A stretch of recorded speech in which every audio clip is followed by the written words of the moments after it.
Bonjour, nous sommes le lundi 3 avril 2017. Donc je reprends l'analyse de l'euro-dollar. J'avais fait plusieurs vidéos la semaine passée et donc j'ai terminé la semaine avec un gain de 7% en privilégiant ce mouvement de l'euro-dollar ici qui avait été jusqu'à 1,09067 et ensuite qui est reparti à la baisse et qui a cassé le nuage Ishimoku ici.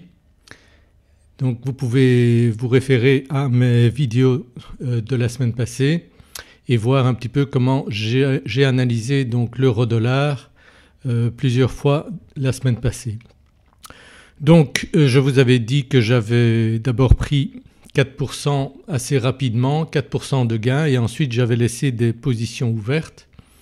Donc ce qu'on peut voir actuellement donc sur l'euro-dollar, donc puisque j'avais fermé mes positions vendredi soir après le week-end, donc en toute fin de journée vendredi vous voyez le mouvement assez brusque encore qu'a fait le marché ici. Il a fait à peu près 50 pips encore très tard dans la soirée.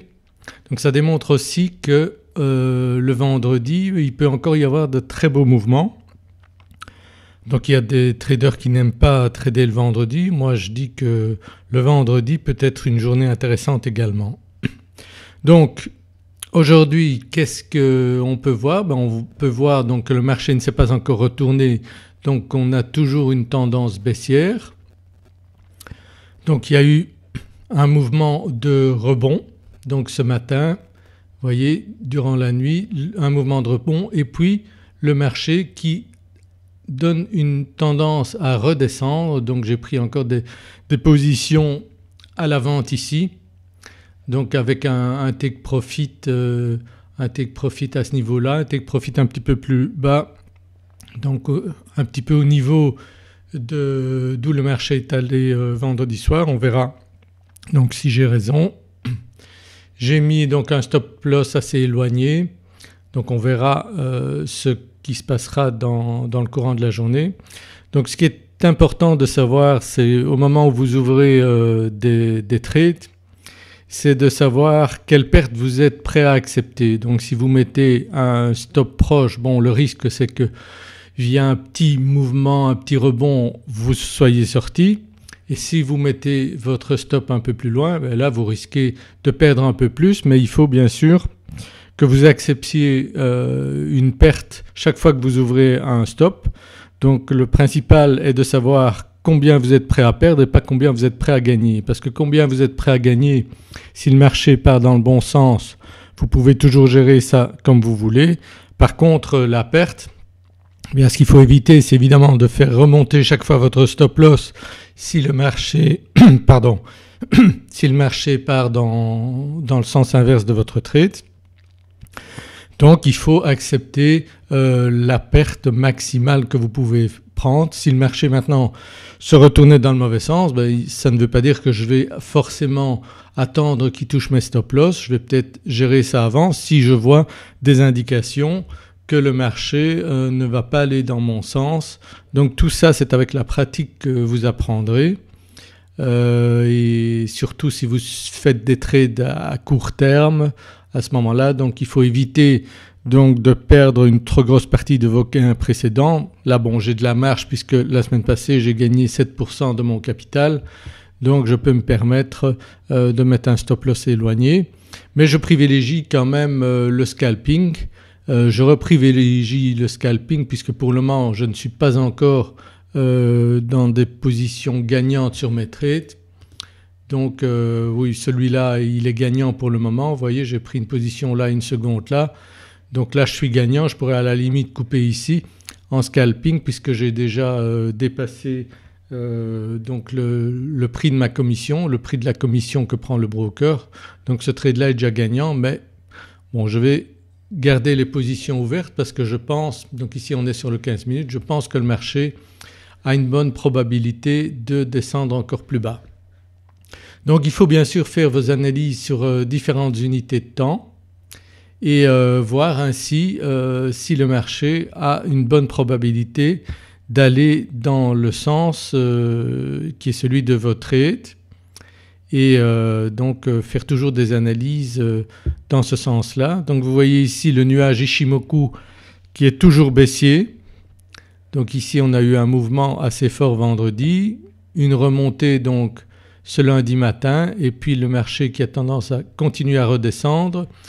En 30 minutes ici il va aller taper contre le nuage, on va voir s'il va être poussé à nouveau vers le bas par le nuage. Donc si on va sur le 1 heure on voit encore très bien ce nuage qui est très épais.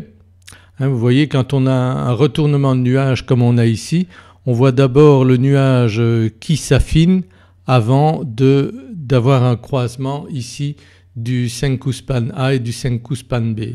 Donc ici Senkou Span A et Senkou Span B sont encore très éloignés, donc on n'a pas pour le moment un risque très important de retournement du marché, donc on est toujours dans une tendance baissière. Donc si vous êtes intéressé d'apprendre plus sur l'indicateur Ichimoku, donc j'ai sorti il y a quelques semaines une formation uniquement sur cet indicateur qui a l'avantage de permettre de trader à long terme comme à court terme.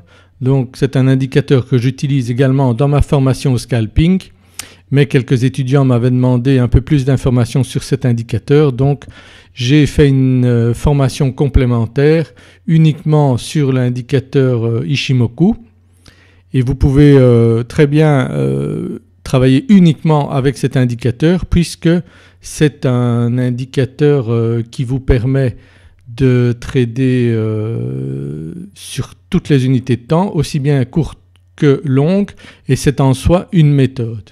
Donc ici il n'y a que l'indicateur Ichimoku, sinon avec ma méthode de scalping donc j'utilise également d'autres indicateurs.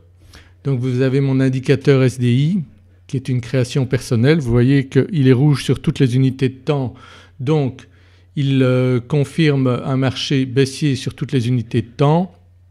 J'utilise également le RSI et le stochastique dans ma stratégie de scalping, donc en tradant particulièrement sur les unités faibles, donc le 1 minute, le 5 minutes et le 15 minutes, tout en regardant bien sûr également les unités plus grandes, donc le H1, le M30, le H4 et même aller voir beaucoup plus loin donc sur le weekly, le daily et le monthly. Donc tout ça j'explique dans ma formation au scalping et vous pouvez donc souscrire à cette formation qui vous permettra d'avoir des résultats très intéressants comme pas mal de mes étudiants qui utilisent ma méthode de scalping.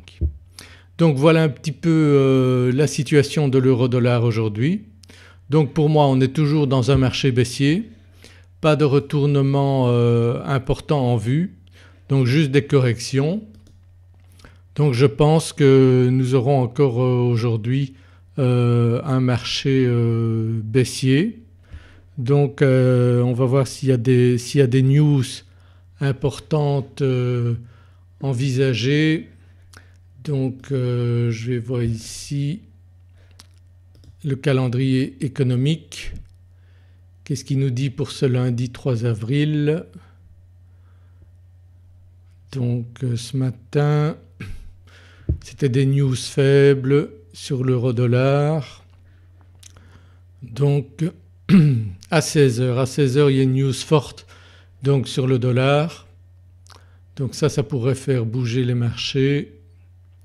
Oui, 16h donc une news forte, indice ISM manufacturier du mois de mars, mais donc pas de prévision très importante à ce niveau-là. Sinon donc aujourd'hui pas de news très importante. Qu'est-ce qu'on annonce pour demain? Donc sur l'euro-dollar à 15h30 il y a le discours de Draghi. Voilà donc demain c'est ce qui est prévu comme news importante. Sinon aujourd'hui donc à 16h ça pourrait faire bouger les marchés. Donc sinon comme tous les jours donc on a des mouvements plus importants vers 8-9 heures le matin et ensuite entre 13 et 14 heures donc également on a des mouvements intéressants et plus tard dans la journée ça peut également bouger lorsque les marchés américains ouvrent. Sinon bon, rien de très important aujourd'hui dans les news, donc on va suivre un petit peu l'évolution de l'euro-dollar, de ce marché. Donc moi je trade sur l'euro-dollar depuis quand même quelques mois, uniquement sur l'euro-dollar. Donc j'ai d'autres étudiants qui traitent d'autres marchés. Bon, c'est une bonne chose de vous spécialiser sur d'autres marchés. Donc j'ai Jean qui me donne toutes les semaines ses résultats et qui fait en moyenne 8% de gains par semaine. Donc il trade du lundi au jeudi, donc 4 jours par semaine, quelques heures par jour, et il fait entre 1 et 2% de gains tous les jours en tradant uniquement la paire GBP-USD. Donc ce qui est intéressant c'est de choisir des paires, pas les paires exotiques, éviter les paires exotiques où vous avez des spreads très importants et de prendre plutôt des trades sur des paires comme l'euro-dollar où le spread est très faible. Donc là vous voyez mes deux trades sont gagnants pour le moment. Donc vous voyez dans ma stratégie de scalping je pourrais déjà fermer ces trades et attendre encore d'autres opportunités. Vous voyez avec l'indicateur stochastique ici, donc l'indicateur RSI qui sont baissiers. Donc on va voir un petit peu comment va évoluer les trades. Donc je pourrais fermer mes positions ici qui sont gagnantes ou attendre encore un petit peu l'évolution du trade, voir jusqu'où il va aller. Donc là j'ai mis un take profit là. Donc voilà, j'espère que vous aurez des bons résultats de trading cette semaine. Donc je vous invite à vous abonner à ma chaîne YouTube comme beaucoup de traders gagnants.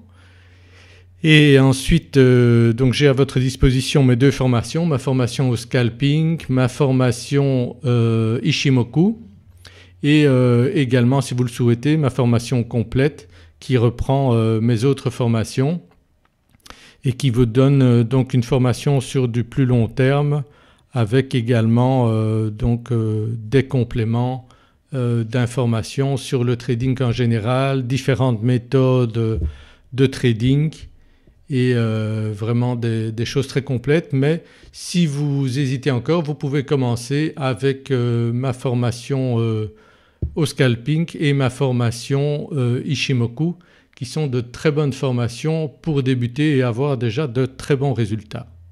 Donc si vous aimez cette vidéo et si vous souhaitez que j'en fasse d'autres, likez-la, partagez-la et j'espère vous retrouver très prochainement dans une de mes vidéos ou parmi mes étudiants. À très bientôt, je vous souhaite une très bonne semaine.